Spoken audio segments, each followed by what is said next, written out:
center. And then fucking Yes. he just goes, play Jordan at center. That's it. Oh, are we Well, going? Are we Well, I going? thought I'd get all this banter in because Look at it's this. interesting. Hey, this is interesting. We're talking sports, and this is welcome to the We Ain't Right podcast. By the way, how we doing, everybody? what's up? What's Let's up? go around before let's go around and introduce ourselves. I'm comedian Jerry Rocha, right there. Who wants to go next? Comedian Eddie Pence. I got to be quick because the rioters are like a block away from me, Oh and no! I feel Oh no! extremely unsafe here in Los Angeles. Hilarious.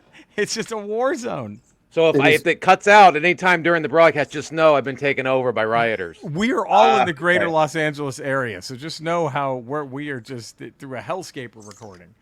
Yes. Well, we had to put on the generator just to power this stuff up Right, that's Yeah. the only way we could do this. because And I had to eat my dog. I haven't been out of the house in 3 days. Jesus. Jesus. And right down there we have Courtney. Go introduce yourself, Courtney. I'm your lunch monitor today. All right. And part-time writer. So there we go. I'm entertainer Ty Barnett. Look at this. And we were talking draft stuff. Just like like I just watched Jeff Pearlman, this great writer, had a great video about how basically John Calipari fucked it all up. He could have gotten Kobe Bryant with the number 8 pick to New Jersey, and instead he just fell for all the shit that goes on behind the scenes. Agents trying to, because like Kobe's agent was kind of like, yeah, New Jersey stinks. I don't know if I want him playing over there. And so Ty, what I was telling the other guys, Kobe's agent called Jerry West and said, try this guy out. And Jerry West is like, we're not going to pick that early. And Jerry West had never really seen him in action. And so they bring Kobe. It's like, okay, fine. They bring Kobe in. And Jerry West is like, oh my God, we need him. And so that started really interesting how that. Well, and you know what's crazy is with Kobe, and like I said, like we were saying before, like with Jordan, is that there was a time where the big man was what you went for. Like you gotta have a big dude. Period. That it all starts from the center. Yeah. And it's so funny because we were talking about the center was so important. Bill Cartwright was a viable option at one point. Luke Longley. Exactly. Luke Longley, Bill Winnington, all of that. You went. Wow. You had to go big and then build from there. But Yeah. again, you had a precedent set by the Kareems, the Wilts, the Russells, the Shaq, Olajuwon. the Shaqs. So you had that set, and I think when you had a Kobe come around, especially when you're young, because I think a lot of times people think that because the maturity factor was an issue, which, in all fairness, yes, there were some immature moments with Kobe when he first came in the league. Very true. But the thing, and you can look back on it now and see, the one thing that people cannot say about Kobe Bryant is that he wasn't dedicated to the game. Dude. I mean, that dude ate, slept, and breathed basketball. All things basketball. Everything. We talking about he didn't go to the club. He didn't do it. I mean, he was fucking around still, but he didn't go to the club. He didn't do any of that type of stuff. And I think sometimes those are the things you can't measure on a stat sheet because that person is going to work harder. And you saw it. When he tore his Achilles, dude goes, makes the free throws. You see what I'm saying? Most people are out. Well, there's my next year. Bye-bye. Yes. He finishes and goes to the line and shoot like that. Yes. So I feel like when with Jerry West, and did you watch the Showtime? Was it Winning Time or Winning whatever? Time. I haven't seen that yet. Yeah. That. Watch it. It's a great show. It's a really good show. By the way, just a side note, the guy playing Magic Johnson isn't that tall. He's this much taller than me. Just so you guys know. that little much. I saw him at an audition. I'm like, wait, are you the And he's the guy who's supposed to be able to cover all 5 positions on the floor. Is that Exactly. right? He played center at one point. Yeah. But the with Jerry West, the thing that Jerry West had, even though he had a bit of a temper, was that he was very good at spotting talent. Right. And I think so when you see him say, no, let's look at this guy. Once he saw him.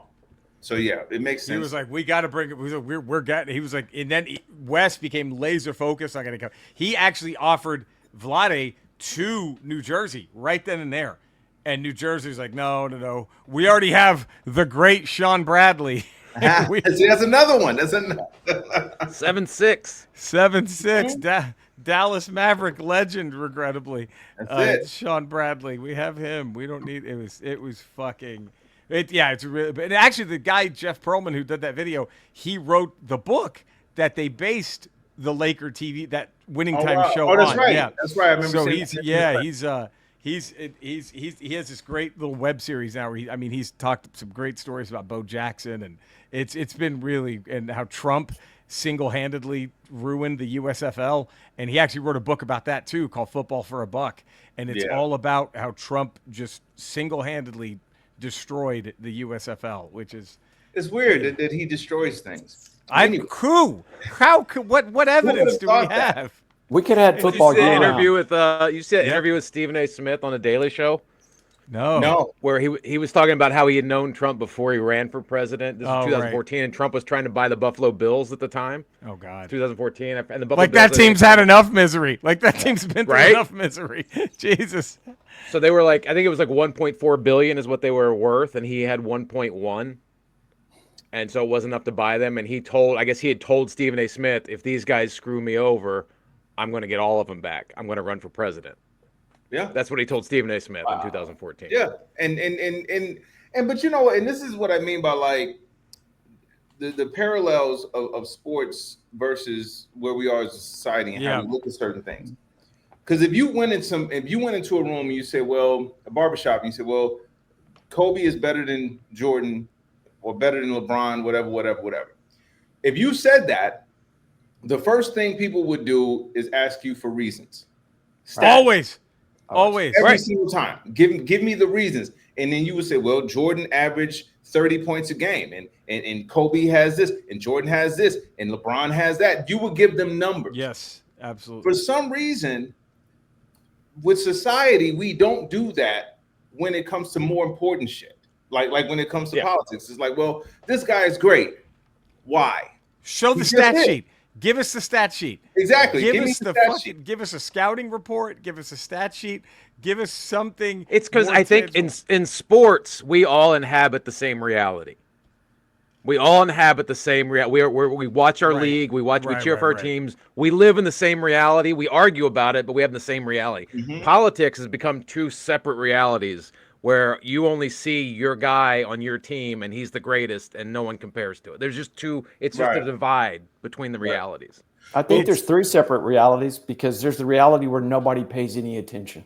And that's the one that I think is starting to bother me more, because it's like, I just saw somebody's post today and they talked about how a comedian in Brazil or whatever got arrested for right, 8 years in prison, I think. Jesus Christ. And the person who posted it said, this is messed up when you can't say what you want to say. But I remember that specific guy, that person who made that post, specifically asking people not to make political posts on his page. And I'm like, he invited people to make posts on his page. You see what I'm saying? So it was kind of like, bro, you didn't want to talk about this, but now you want to talk about it. Now you want to. Now you see fascism. But this is why I say, like, at some point, because it's weird to me. And Eddie, you made a really good point today. Like you said, like, we look at sports through this same lens. This is it right here. I see it on the field. I see it. There was a meme and they said sports is the only area where everything is fair because you can't cheat. I mean, don't get me wrong. It happens. Of course. Yeah. But it said that's the only area where the rules are exactly the same for everybody. And I think that's part of the reason why we gravitate towards that, because it's the only, we'll watch a game and be like, oh, wow, this is amazing. But when you step away from those things, you say, like you said, I go to my camp. And to your point, Courtney, people don't even go to a camp. Right. The worst thing is sports media is more honest than our normal media. Yes. Like, the sports media at least reports the truth, not I mean, they have their opinion shows, but they have to report the scores. They have to report the stats. Yes. They have to tell you who won and who lost. And yes, exactly. The only time sports media devolves is when they get opinion based, and it's like, okay, whatever. But like, then it comes, okay, clickbait. But it's still all grounded in fact. Right. In reality. Even the opinion shows are still grounded. They're all pulling from a bedrock from of fact. what happened. Like Tom Thibodeau got fired, so of course people are going to talk about why or what's next or who, because it happened. It was a real thing that happened. The Knicks fired their coach, so now we have to talk about, well, what the fuck's going to happen next? Well, and Tom Thibodeau, he doesn't go, well, I really wasn't fired. It was stolen from me. Yeah. Could you imagine if Thibodeau was like that. There's none of that. He just shows up to Knicks training camp next year. The job was rigged against me. Right. It was rigged. Can't believe it. It was rigged. He's standing next to Jason Kidd. I don't know who this guy. Right. The fuck is this? We beat Oklahoma City in 4 games. We won it. We swept them. Nobody can believe it. It was the greatest finals anyone had ever seen. but even with that, and that's that. It's funny because with Tom Thibodeau, you say, well, people made valid cases to why he shouldn't have been fired. And you can look at everybody's case and say, yeah, that makes sense. That makes sense. Yeah, there was a bad first game. They gave away. They blew the first game, which kind of set the precedent. He doesn't have a bench. He runs the starters into the ground. Yeah. All of that true, but then you could also say, well, the Knicks had the first winning season in a long time. It's the first time they made the finals in this time. So you could point to so many different things that are statistically factual that it makes you say, yes, we can have this conversation. I think what frustrates me is that when you try to apply those same things to our life, and you say, well, no, man, listen.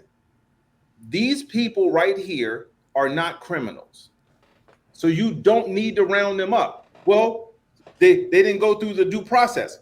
He's not giving them due process. Right. What you see what I'm saying? So like you can't say, well, I believe in stats and rules when it comes to sports, but when it comes to something that's more important like my life, I'm good. I'm good. I don't need any of it, and I don't want. In fact, not only do I not need it, I don't want it. Don't come to me with it. Don't bring it to me because I'm going. Or they only use stats to back up their argument, and then when you try to use stats for your argument, they dismiss it. Whereas in sports, you can't dismiss. You cannot dismiss. Win-loss record is a win-loss record. It's a win-loss record. Look, Eddie, I'm sorry to upset you, but 99.5 yards from scrimmage will never be broken. The great Tony Dorsett, 99.5 yards from scrimmage against the Minnesota Vikings. The Cowboys were down a player, 10 men on the field. Tony, the great. I'm just saying, you can't. Well, and I've been meaning to ask, and I've been meaning to ask you this, Eddie, ever since I've seen it. But I finally watched the Brett Favre. The thing, and the lady you interviewed, Jen Sturger. Yeah. And it kind of ties into what we're talking about here, is because like statistically, you cannot argue the greatness of Brett Favre. You can say that dude, hey man, that dude was a great quarterback, turned Green Bay around, But then you say, okay, now that's separate from Brett Favre, the human being. Yeah, right.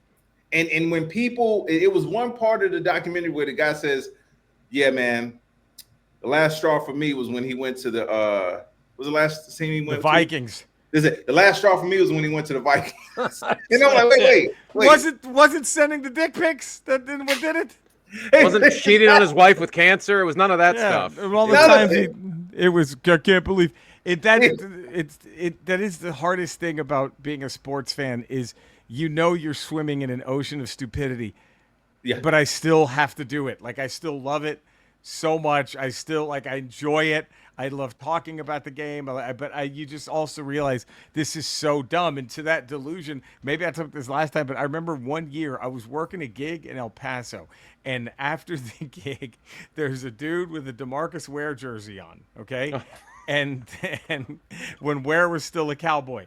And the Cowboys had just lost that afternoon, and I think that put him at like 2-5 or some shit like that, right? It was just like, it's over. And this guy was talking. I was like, we're talking about the game. And he, in all sincerity, this guy goes, we're still winning it all this year, though. And I was like, what? How, what? With what? How? What did you? Yeah, but he can have that. He can have that delusion all the way up until some other team wins the Super Bowl, and he's like, well, they won. It's not like he's going to storm the Capitol or the NFL offices and make them hand the trophy over to the Cowboys. Exactly. Because he accepts the rules of that world. Okay, wait, time out. What fan base would be the first ones if they could to storm to make sure they got the title? Raiders. Raiders. It would be the Raiders. I would say Raiders. I would also say not the Patriots, because the Patriots for some reason they have calmed down. The Eagles have had success now. But any of those East Coast teams, yes, literally the Raiders. The team is the identity of the city. Yes, you're taking a Pittsburgh, chance. the Raiders for sure. Raiders for sure. It would. Eddie had the best line ever about the Raiders moving to Vegas. What did you say that the 15? Oh, the 15 is going to become Fury Road. just Raider fans from LA going to Vegas. Fury Road. But again, dude, like you said, they accept results in those things, which again, this is why I think people still sports nowadays is the last thing we hold on to that still makes sense. Yeah. Everything else is, I mean, shit, even comedy is skewed. I did a show and I was working with Dwayne Perkins. And both me and Dwayne and I, we're not blue comics. We may hear a curse word here, but we're not dirty. We're not super deep and controversial and shit like that. My anger is safe for social media. But when it comes to, but when it comes to stand up, when we all are there, we're professionals. We know I'm here to tell jokes, so that's what we do. And both Dwayne and I felt tension in the audience. Immediately, and we hadn't said anything political, but again, we both talked about it afterwards and said, "Oh wow, it's because our country is so polarized that people automatically assume that if you look this way, you must feel this way, or if you look that way, you have to feel this way." So, sports is the only thing where we walk in, we put on the same jersey, we got the same hats on, and we're rooting for the same team. Right. And I think people are starting to see that mindset was the last bit of cohesion that we had as a society, and the rest of the stuff we're like, fuck you. Because it's so fucking weird. Because look, I posted a video making fun of the Greatest Generation. Because it was just a joke I'd had. I was like, man, I never did anything with it, so I was like, fuck, let me make a little reel out of it, right? And it was just a joke about like why them? Like, what did they do? That's so great. And everyone's like, well, they beat the Nazis. And I'm like, well, did they? Because, I mean, did it look at the news? It looks like they just brought them all back and gave them podcasts. Like, that's what they did. That's it. And I was like, thinking, what was so great? But like, oh, well, back in my day, we'd put on a suit to go to the ball game and yell the N-word. Like, I was like, oh, hilarious. Okay. Like, that's it. And so, but like. We did it classy. We did it classy, right? And I'm like, what made him so fucking? That was just a quick joke, whatever. And it got a good laugh. But when I posted it, there's always 4 or 5 commenters who are like, nobody's laughing. You can tell this. It's like they can't. It's like this goes against what they believe, right? So. I cannot acknowledge the reality of it. Like, I've been in a Facebook battle the last week with people because I've been posting, not even my own posts, I've been sharing posts of other people who are at the LA protests, showing that there is no riot. There's a few bad actors in a 5-block radius doing. I saw the one with your dog. With the dog. Yeah, with my dog. I'm great. I'm out there. We're in LA. It's huge. It's 500 square miles. There's no rioting here. There's no need for military. And I got people who don't live in Los Angeles telling me what's going on. They're the ones who tell you what's happening. Oh, right, man. And it's. I just wanted to say that sometimes the NFL sports can be a predictor of the future. Brett Favre. Yeah. Because I'm going to go here with this. Brett Favre, sexual deviant, a criminal, embezzled money from state of Mississippi to build his daughter a court. But because he had talent, right, everybody was okay as long as he's on their team. Right. Yes. What is Trump? Sexual deviant, criminal, very similar. But as long as he's on our team, we're going to vote But the thing for is, him. there's no talent with Trump. That's the sad part. It's like at least Favre got you a Super Bowl. As big of a piece of shit as he is, and what like the other thing But about Trump did. He won the presidency. He won the popular vote. He does have a talent to talk to those kind of people. To those, to brainwash. Yeah. Well, but to your point, Courtney, is that with Brett Favre with winning, and you put on the Green Bay jersey, and you say, "Well, our team won." Now you may not get to hold the trophy. Right. You don't get any benefits. You just get to say, "I proudly I'm part of the champion. I'm showing the championship team." Yep. But even in that moment, you get something that says our team got this.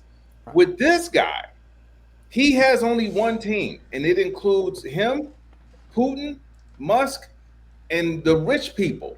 So everybody else, even if he did get back in office, the people don't realize that if you're not in the 1% to 3%, you don't even get a jersey. No, you just a season ticket holder that got to sit way up in the fucking back of the thing. So I think that once paying $20 for a beer and a hot dog. Yeah, exactly.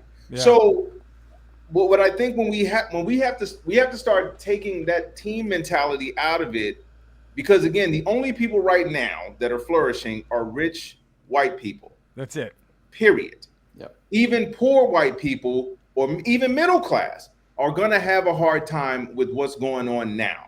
Because this dude, you see what I'm saying? This dude has come in and has told you that he only has loyalty to himself. And with Brett Favre, you said, well, because I remember part of the documentary, I'm like, God damn, that's right. They're small towns, man. They love their football. Yep. They love their guy, man. That's their guy. Yep. He could do no wrong. Remember the part where the guy said they wanted to do a family piece on him? And the guy says, look, man, I don't write fiction. Yep, I don't write fiction. I can't do Brett Favre the family man. This isn't gonna happen. This is not. There's no story here. I think that what is going to happen with this, because again, I have people here like calling me. You know, we all get it. Yeah. We live in Los Angeles. Yeah. And they say, "Well, are you okay? Is everything all right?" I've gotten those calls. Just one time yesterday. You okay? One time I wanted to fuck with somebody because you see, I have the green screen here. Just once. I wanted to fuck with somebody, put on the eye patch and be like, send help. They're out here. Yeah, but that would go viral and Charlie Kirk would post that as evidence. Oh, yeah. Exactly. Yeah. Marjorie Taylor Greene. See, the Jewish space lasers got him. That's what it would. It is. But we have to get back to some sense of reality and some sense of who your team really is. Can we though? That's what I'm worried about. Is like, dude, it's like because I think we all have, and I won't name names, but we all have had friends that we made in comedy, you know, that we didn't really know that well before, that we made through comedy, kind of like us right here. But then all of a sudden we see them, or in Courtney's world, writing friends that you've been, and all of a sudden they post something where you're like, what the fuck? They're into the, and you have to just, I just saw a person today. I don't even remember how I met this motherfucker through comedy. And he posted something about like, you know, like he was calling out someone for calling out his. So I guess he was making a post about how dangerous LA is right now, this guy. And then someone posted going, no, it's really not, nothing bad is really happening here. And then he goes, how do you combat this kind of delusion? And it's like, I know. Fuck me. How this is. We're getting to this point now where it's like, is it gonna be like the end of Shaun of the Dead, where like do people just have the pet zombies once this is all over, that they just like, it's okay, it's fine, it's my son. You know what I mean? Just don't get too close. Well, the problem is the propaganda has now become real to the people that fall for it. Like they've literally just now, it's no longer just ingesting it because it makes them feel good, so they can cheer, so they're having their confirmation bias. It now has become their reality, and they live in it. It's their identity. For most of those people, it's their identity. It's like the fucking people. I did a joke about I did a joke about this too. You said, but these motherfuckers, I'm going to do my own research during COVID. Are you going to be in a fucking bunker with fucking beakers and Bunsen burners and no? You're just going to read a blog that tells you what you want to hear. That's it. The thing that two sayings that I came to hate in the last 6 years. Yeah. 7 maybe. Living My Truth. Oh God. Oh God. Yeah. Oh. Living My Truth. Oh my God. That's just a selfish motherfucker right there. My That's God. all you got. What do you mean living your truth? The truth is this. Yes. Your truth is not, if your truth is not this thing, it's a lie.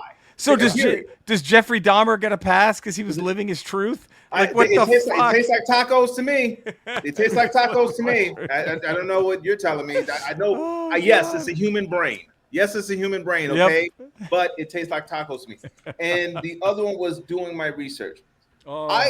Listen, man. You can do your research on who makes the best mimosas. That's fair. We all can have our opinions on that. You can't do that with science.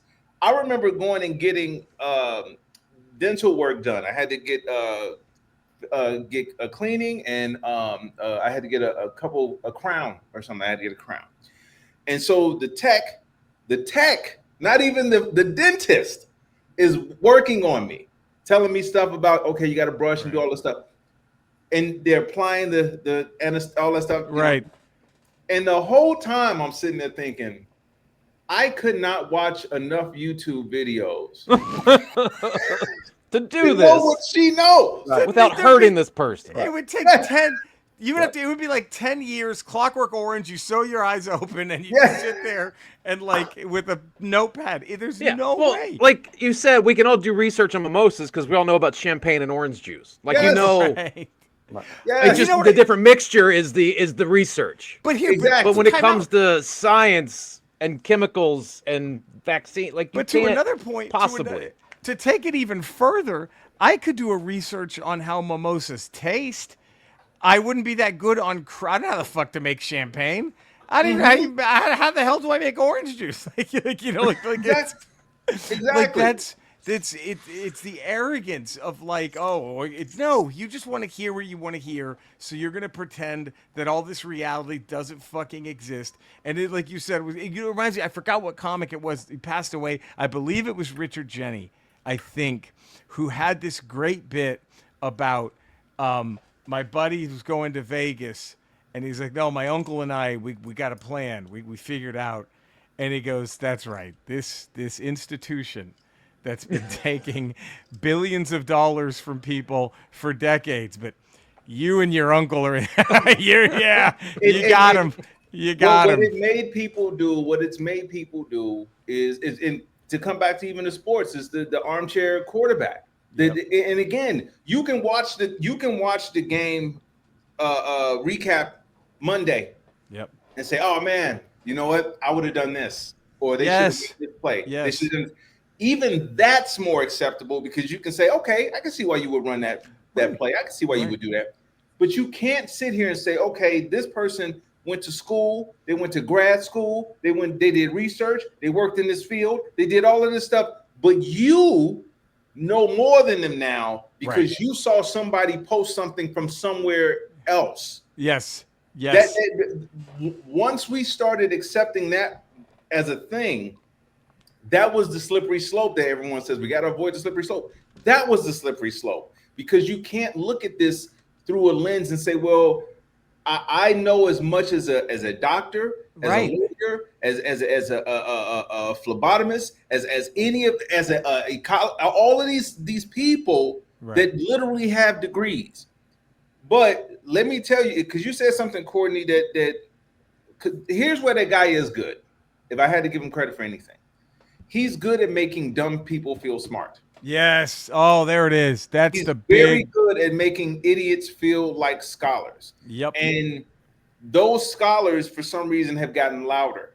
And this is why I say, when you have the parallels of walking into a sporting event and you say, okay, well, this is all about numbers and performance. That's it. Numbers and performance. That's all that matters here. Hard work. When you step away from that, everybody's like, nope, numbers don't matter. Hard work don't matter. Stats don't matter. None of it. But let me show you this YouTube video. Yes. Yeah. And we have to stop that.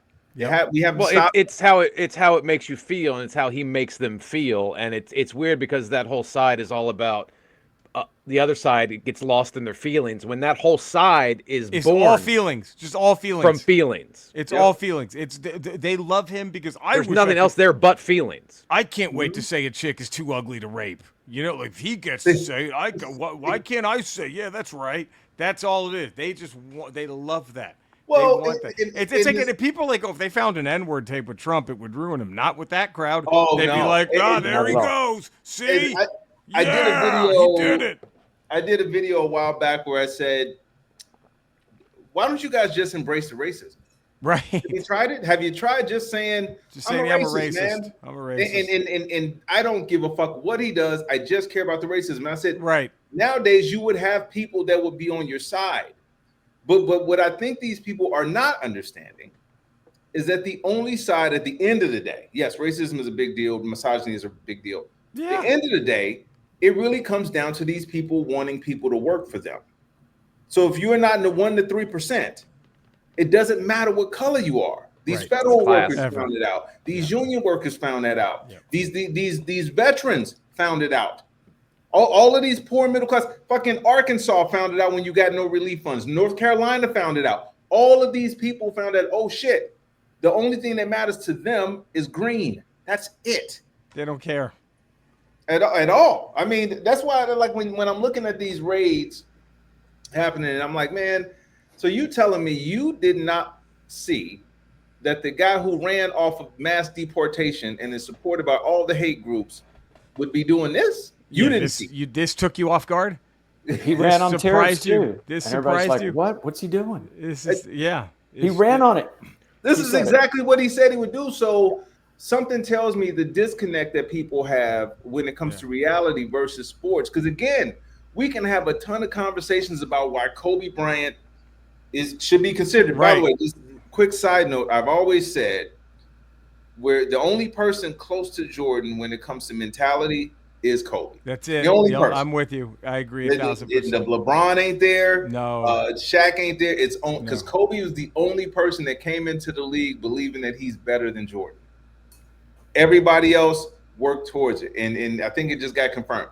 But we can have that debate and use numbers to back it up. Right. But when you say, well, he didn't send the National Guard for the people at January 6th.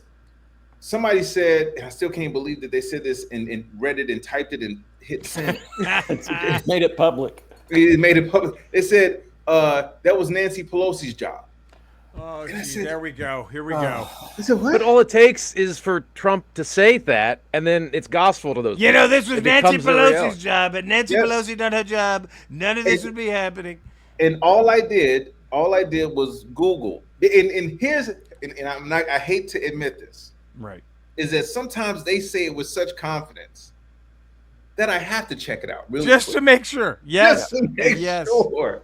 Just wait a minute, because he's really firm in this belief. So let me look. So I Googled, can the speaker of the is it the Speaker of the House's responsibility to deploy the National Guard? And the first thing AI says is no. No. It is not.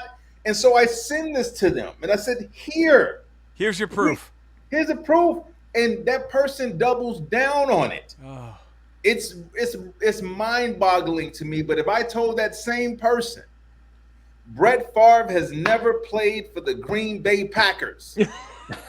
Never played. Like, what? No, you exactly. They'll send you pictures, evidence, video. Tons of Here shit. you go. Bobbleheads. They send you all of this shit. A picture of his dick. Like, look at it is. He's wearing Green Bay Crocs right there. You can see his feet. The Green Bay Crocs are his feet. It's his dick. I'm wondering how many of his followers suffer from Stockholm syndrome. Oh man, because there are people that he hates, black people, Jews, Arabs, and they're there because maybe if I'm vote for him and I worship him, I won't be one of the people that he hates. I won't be one of the people that he sends away. And what's sad is why would you give a fuck what he thinks about you? Yeah, if you know what I mean, that's like when you're in a hostage situation and it feels like they're in a hostage situation. I was talking to my son. He's in high school and he's got a lot of Latino friends. By the way, I know. It's going to be a junior. How old next year. have we gotten? Yeah. Wow. He was telling me because he's got a lot of Latino friends because it's the Latino dominant. I mean, the population is it's a Latino heavy school, so he's got a lot of his friends are Latino, and some are Trump supporters. Some are that way, and my son, after he's like, how could you do, how could you, with all the things he said and all the things he's doing, how can you support that? And the kids say, oh, that's because they're the bad ones. See, like they've justified it in their head that there's a difference in your brown skin and my brown skin. Like There's it's none like that he doesn't. Oh God. and I said, He's that infected unless you them. wear a shirt that says "I'm one of the good ones," and with your social security number on it and your stats, how will they know that you're one of the good ones? And Right. you're seeing it now. They're sending kids with cancer. They're deporting kids with cancer, man. Kids with cancer. And how brainwashed are you into racism to think that I can say I'm one of the good ones? That's the most racist thing you can say. Absolutely. To someone who's go, oh, that's one of the good ones. Like how? And now you believe you're one of the good ones. The other ones are the bad ones. Well, And but this is where I say if we're going to truly fix this, whatever this is we're in now, I don't even know what this is. Somebody was like, actually, my friend Ian said this is like somebody he reposted something. Somebody said this is like Biff. This is when Biff stole the sports almanac. Right. And I said, no. This is like Biff stole the sports almanac. Marty got it back. Someone told Marty he was wrong for taking it from Biff and gave it back. That's perfect. That's perfect. Because you have to look at this from the lens of we knew who the bad guy was before. We knew. We've been through this. We did 4 years of this. Yep. Exactly. Crazy. So I feel like people have to understand something, man. If you are the conversations that need to be had have to be had. Like it can't be this thing of, well, I just don't talk about it no more. I just don't talk about it. How is that helping? Doesn't help at all. Even a little bit, it doesn't help because then you feel like you'll walk out your door one day and you'll see tanks. Yes. Like now, you'll see tanks and you'll be like, how the fuck are these tanks here? Well, because remember, you didn't want to talk about You didn't want to talk about it. You didn't want to do anything. You didn't want to suit up and show up. Yeah, you didn't want to speak about it. And again, with the people we, and it's to your point, Jerry, when you talked about the people fighting Nazis, that generation, same thing with the people who fought for civil rights, Right. the same thing with women's suffrage, the same thing with all of these marginalized communities Yeah. that have fought for something. Even when you look at regular old people that wanted unions, Right. Stephen started from a common goal of we all need to be looking out for each other. All of us do. Yes. And for some reason, we've been splintered off into so many different things to where, like you said, Eddie, even these Hispanic people, as their friends are getting rounded up, they're like, well, I'm one of the good ones. Right. I'm fine. Really? I'm good. Come on. Well, I can tell you this: during the Holocaust, as it was ramping up, there were Jews in Germany who thought, "My Iron Cross from World War I will protect me. My education will protect me. My wealth will protect me." It does for a minute. It does for a minute until they get rid of the other ones, and then they come for you. They all ended up going to the camps. It didn't protect them, and nothing is going to protect us now. It just puts you at the end of the line. Yeah, That's just it. put, It just puts that's you, a great way to put it. Puts you It at the just end of the puts you line. at the end of the line. You're still going in. You just have You're to wait. still going. You luckily have to wait a little longer if you want to call that luck. That's it. But this is where, and like I said, I remember like watching. I remember finishing watching the Brett Favre thing, and I said, "Man, it's crazy that this dude was allowed to do all of this shit, and at the end of the day, everybody still came back to he's a Hall of Famer." That's all they cared about. All they gave a fuck about. And I said, man, do you understand what message that sends? It sends a message of saying that no matter how shitty you are as a human being, as long as you give them something to say that they can brag about, You're in. you're in. And I said, man, we have to stop that part of our idolatry. I guess I think that's the word of people. So like even when you look at Cosby, you look at Bill Cosby, you say, man. Now remember, Bill Cosby, everybody's dad. It's America's dad. It's America's dad. For decades. Right? And you looked at everything Bill Cosby touched was gold. Yep. Every single thing he was on. And then you started seeing more and more evidence. You're like, shit, can't argue with that. Right. Yep. So now you look at it and you say, okay, still a great comedian, The Cosby Show was still a great show. It still inspired black people to want to be doctors and lawyers and all that stuff. It spawned a different world, made black people want to go to college. But the person doing that is fucked up. You can have both of these things. Yes. Now, is Bill Cosby going to get another chance to get a TV show? Absolutely not. No. As it should be. Right. So my point to that is, if you know that guy's shitty, you know he sent people to the Capitol, you know he's supported by all the hate groups, why are you bringing him back? If you're bringing him back, it says more about you than it does him. Yeah, because he hasn't changed. He been a piece of shit at all, and he's not shown no inclination to want to change. No. So there's something has to be. We have to get off of this thing of just saying, well, this person's good at this job, this is why I let this go, because that girl lost her career. And she lost her career. And as we're seeing with Trump, what he does, like you said, he's good at making dumb people think that they're smart, but he's actually not even good at his job. Like that's like, well, we have nothing to go on to be like, well, at least he got this done. Like what? Exactly. They can't say anything. He's a pseudo populist. I hate the people you hate, and I will hurt the people that you hate. Yep. But while hurting you at the same time. And not even gonna realize. Too bad. You just have to take that part. You're gonna have to eat that on the chin. Me hurting. And but if you look at it like, if you say, well, if you have a comedy show, and all of us on the comedy show, Eddie goes up and destroys, standing ovations, kills it. Yeah. And then you and I go up and we do so. Right. And then somebody walks out and they say, man, did you see the way that Eddie just ate it on stage? And like, oh, well, what? What are you talking about? He got standing ovation. Right. No. Right. No. Ty and Jerry got the standing ovation. I got the footage of him getting the standing ovation. They're carrying him off like Rudy. Do you not see this? They just dumped Gatorade on him and they're carrying him out. He's holding a sign saying thank you for the standing ovation. I love this example, by the way. The great, Eddie's favorite hypothetical so far. But that's what I mean by like the detachment from reality of people. Because again, I told you, man, it'd be one thing if he sent the National Guard, like he at January 6th, and then sent the National Guard here. Yeah. Okay, he's consistent. But you can't tell me he doesn't send the National Guard. Not only does he not send the National Guard, he pardons every single fucking one of them. Says he couldn't send the National Guard because he said that's up to the governors. Right. Now he's saying, I don't give a fuck what the governor says. I'll arrest the governor. And wait, the National Guard's not doing enough. Time to send the Marines in there. And then he pardons the January 6th people, but he says, don't dare protest during my parade. Yes.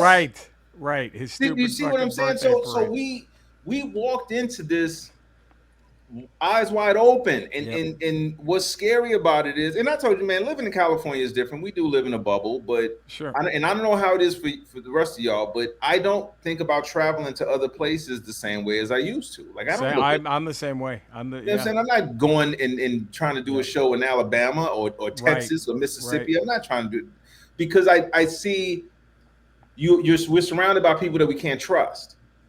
Do you see what I'm saying? So that's why when I go back to these examples of watching sports, and I say, man, the reason why two things I hold on to really, really a lot: sports and old school hip hop videos. Oh, the best. Like I watch a lot of 90s and 80s shit, and I because it's nostalgia. I'm like, oh, I remember that was when I believed in shit.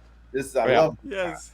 You know what I'm saying? So now Far Side passing me by with all upside down. All of these times, like I went to a concert the other day, and I'm saying all the lyrics and all the stuff, and I'm like, man, and I'm smiling. My wife is looking at me. She's like, man, I haven't seen you smile like this in a long time. I was like, because I'm pretending for a while. Yes. So, but it's the same thing when it comes to when you look at sports and you look at things that are actually on paper.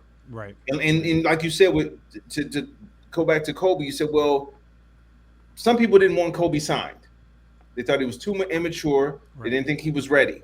But once he proved himself, they was like, okay, done deal. And that's how it should be. Once you prove yourself, then yeah, we got that's that. it. Yeah. But I think when it comes to politics, for some reason, man, you can be the shittiest person, but if you're on this side, it don't matter. Yeah. That's it. As opposed to the other side. Like you can be like, think about this. Both Hillary Clinton and Kamala Harris, both of those women were ridiculously more qualified. Yes. Oh my, not even Every way, shape, close. or form.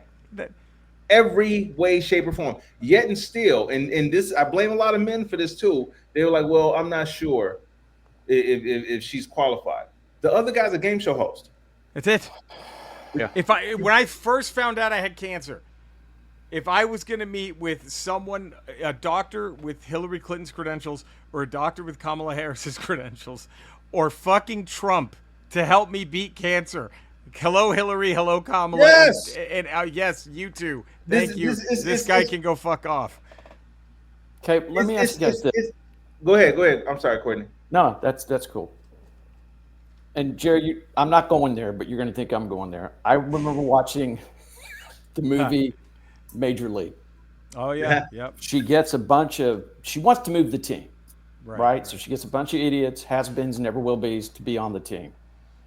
And I think we're looking at that cabinet right now. Does Trump want to move the government to Mar-a-Lago? Because he put together a team of the worst draft picks of tanking all time. for picks. We can, and they're losing. It's brutal. We're all losing. It's like it's just somehow if you just had 14 Ryan Leafs, just there you go. And I mean, and I feel bad for Ryan Leaf because he doesn't deserve this. I'd rather have him than but the thing is, you're cutting Joe Montana to start Ryan Leaf. It's right. Like, we had those people.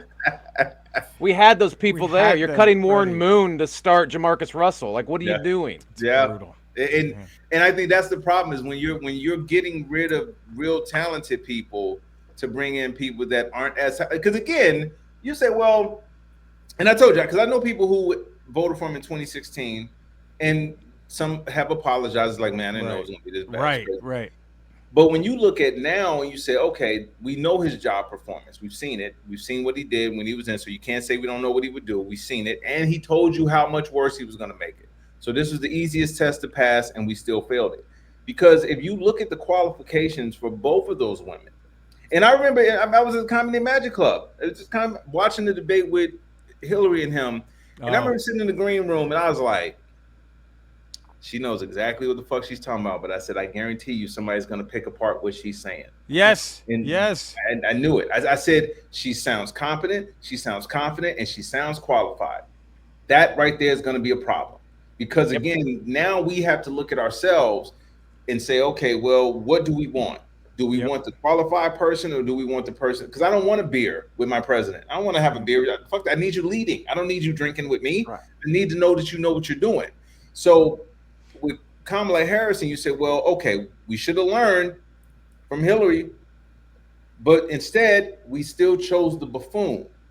And somebody said this, and I can't even tell you how angry it made me. They was like, well, the Democrats shouldn't have just put a woman up. So the problem is that she's a woman? I said, man, that's not the problem. That's a deeper issue. Yes, that's deeper than politics, man. That says that you don't believe women are qualified to run anything. That's insane. Do you see? Look at Jeannie Buss. You telling me Jeannie Buss didn't do any kind of decent job at all with the Lakers at all? At all? No, you can't say that. You can't. Women have helped put men on the moon. Yeah. Well, what are you talking about? Women have helped make advances in science, technology, all of these things. Women have raised men, and you're telling me that you don't believe that they should lead anything. And now, that's again, crazy. I will tell you, if you said, well, is Kamala Harris going up against Obama? Okay, let's look at that. If it's those two, okay, no one would fault you for picking Obama. No one. Then you still could break. Then this is where it comes back down to stats. You can still look at stats and say, okay, Obama did this, Kamala Harris did this. This wasn't that. You got one person that's a convicted criminal felon rapist. The other one ain't. Who was already voted the worst president in U.S. history from his first 4 years. But it's like, but you the see what way I'm saying? it's that horrific, stupid way he carries himself. Where it's like, we could tweet the most brilliant, poignant statement mankind has ever heard, and no one's gonna care. And then someone could tweet, "I farted big today," and that's going to get 8 million retweets. Man, and look, just gonna, Well, I mean, that's what he did on Rogan the week before the election. He goes on there and starts Right. talking about the weave and makes no sense for 3 hours. Yep. See? And then he gets endorsed by him, and then that whole subculture is now voting for him Exactly. for no reason other than Yeah. I like the way he talks. This is like That's this the is- saddest part. He doesn't even talk well. He- I like the way he talk. What do you? None of, see again when he and somebody did a study on this and now it makes way more sense. They said the level that he talks at a 3rd or 4th grade level. Right. Yeah. And they said that appeals to a lot of people because they said for the first time they felt like the president wasn't smarter than them. And that's not depressing. a good thing. No, I want the. Why would president you to be want 10 that? I want someone 10,000 times smarter than me. That's a horrible thing. This Jesus is the Christ. equivalent. This is the equivalent of saying, okay, well, we got Kobe Bryant. He's been in the league now for 8 years. Right. You've seen what he can do. He's a great man, great player, great, cool. We got a chance though to go back and get Greg Oden. Well, but Greg Oden, we know he's injury prone and he barely averaged 5 points a game. Yeah. Okay, I understand that. I get it. On paper, it doesn't look right. But what if? No. We stick with Kobe. We go with Kobe. We don't go back and get the person that was broken down. We don't get that Right. person. No disrespect to Greg Oden. I know he's a decent. I hear you. Man, this is what a look. The fact that y'all get this for free. I mean, come on. The fact that y'all get this for free, we appreciate it. Like this, subscribe wherever you get your hands on it. Thank you for tuning in. Courtney, this is another escape for you having to tell an embarrassing bar story. I am This so is you. This grateful. is the third one we're getting you. There's Yeah, no we'll see. there's no escape. We'll see. But man, yeah, thank you all for tuning in. Thank you everybody for being a part of this. We Ain't Right. Follow us. Go find us. All that good stuff. Take care, everybody. Bye-bye. Bye.